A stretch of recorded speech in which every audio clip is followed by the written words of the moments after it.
while the hostage and prisoner releases have begun, there's still an understandable amount of anxiety and uncertainty about what comes next. At this moment, leadership over at Beth El Synagogue in Durham, it's Keith Siegel's former synagogue, say they're unsure as to when he might be coming home, as that ceasefire in Gaza is now finally a reality.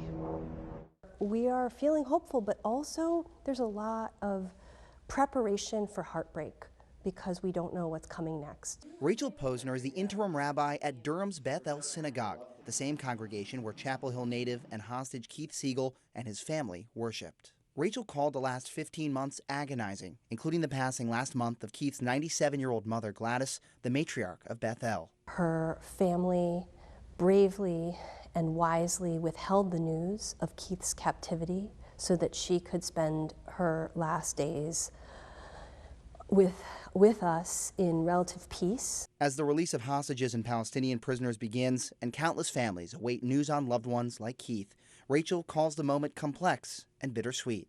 Keith's wife, Aviva, also a hostage, was released in November 2023. We're sharing a heartbeat with the people of Israel, the people of the region, and with the hostages, and that we can't really feel a sense of true happiness until we see everybody returned and an end to this horrible war. She says her congregation feels a connection with all the hostages, and that next month, the synagogue's longtime rabbi, Daniel Graber, who Eyewitness News has sat down with several times, will travel to Israel with hopes of reuniting with Keith. The people of North Carolina have been praying for him, that the people of this congregation and of Durham and Chapel Hill have not forgotten him.